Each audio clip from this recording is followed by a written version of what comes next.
The story begins in the stillness of a Jerusalem night, where the air is thick with history and secrets. Hercule Poirot, the famous Belgian detective, is closing his hotel window when a voice drifts up from the shadows below, a voice trembling with nervous intensity. It says, "You do see, don't you, that she's got to be killed?" Those chilling words hang in the air, planting a seed of unease that will grow into a complex tragedy. At the time, Poirot wonders if he is merely overhearing a playwright or a novelist.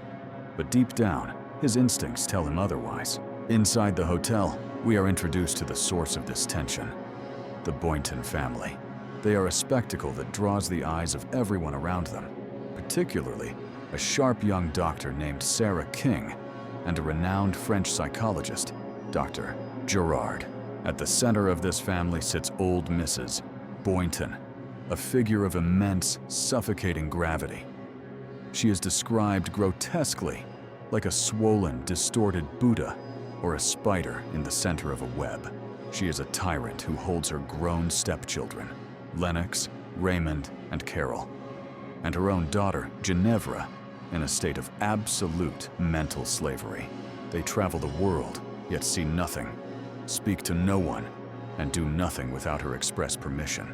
Sarah King, driven by a mix of pity and attraction to the nervous younger son, Raymond, tries to intervene.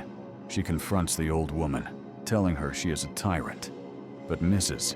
Boynton only smiles a reptilian smile and whispers a threat. "I never forget. Remember that." I've never forgotten anything. Not an action, not a name, not a face.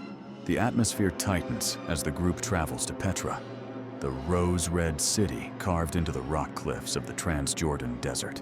It is a place of breathtaking beauty and eerie isolation. The travel party includes the Boyntons, Sarah King, Dr. Gerard, a dominating British politician named Lady Westholme, and her timid companion, Miss Pierce. Upon arriving in the stifling heat of the valley, the tension reaches a breaking point. The Boynton children are visibly fraying at the edges. Ginevra, the youngest, is slipping into delusions of being a persecuted royal heiress. Lennox, the eldest, has sunk into a deep apathy, barely registering the pleas of his wife, Nadine, who is on the verge of leaving him for a kind, patient family friend named Jefferson Cope. On the afternoon of the tragedy, something unprecedented happens. Mrs. Boynton, usually unwilling to let her family out of her sight, abruptly sends them all away for a walk. She remains alone, sitting like a statue at the mouth of her cave, overlooking the camp. It feels like a trap, but the children seize the moment of freedom. As the sun begins to set, turning the red rocks into bloody silhouettes, the camp begins to stir. Sarah King returns and approaches the old woman to check on her. She touches Mrs. Boynton's hand and finds it cold. The matriarch is dead. At first, it seems like a natural death, heart failure brought on by heat and exertion. But Colonel Carberry, the local official, is suspicious. And luckily, Hercule Poirot is in Amman. Dr. Gerard reveals a disturbing fact. A hypodermic syringe was stolen from his medical kit, along with a lethal dose of digitoxin, a heart drug. Furthermore, a tiny puncture mark was found on the dead woman's wrist. This was no natural death. It was murder. Poirot begins his inquiry, and the psychological walls of the Boynton family begin to crumble. He reveals what he heard in Jerusalem: Raymond telling his sister Carol that their mother had to be killed. This immediately places the suspicion on the young man. However, the timeline is messy. Raymond claims he spoke to his mother at nearly 6 p.m., and she was alive. But Sarah King, based on her medical examination, is certain death occurred much earlier. It becomes a tangle of lies born of love and fear. Raymond believes his sister Carol killed their mother, so he lies to cover for her. Carol believes Raymond did it. Nadine, Lennox's wife, suspects her husband, who had finally worked up the courage to confront his mother that afternoon, only to find her dead. He had sat paralyzed in the marquee, too shocked to call for help, believing his wife had done the deed to free him. The entire family is protecting each other, united by the guilt of having wished for this very death. Poirot, however, looks beyond the family. He creates a rigorous timeline and realizes the murder occurred during a 20-minute window when the camp was mostly deserted. He focuses on a seemingly small detail. Lady Westholme and Miss Pierce claim to have seen an Arab servant approach Mrs. Boynton, anger her, and leave. Lady Westholme described the man's ragged breeches and untidy puttees in great detail. Poirot realizes the flaw. From where Lady Westholme was sitting, 200 yards away, she could not possibly have seen the texture of the servant's clothes.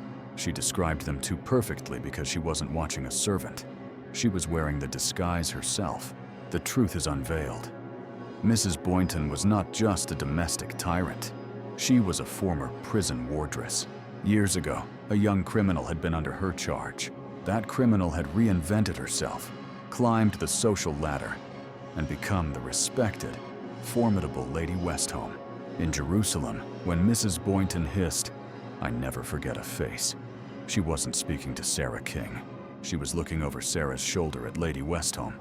The politician realized her past was about to be exposed, ruining her career and reputation. At Petra, seeing Mrs. Boynton alone, Lady Westholme seized her chance. She fashioned a disguise from a checked duster and khaki clothes, stole the syringe from Dr. Gerard's tent, and boldly approached her blackmailer. She administered the fatal injection while the old woman dozed. It was a crime born of desperate self-preservation.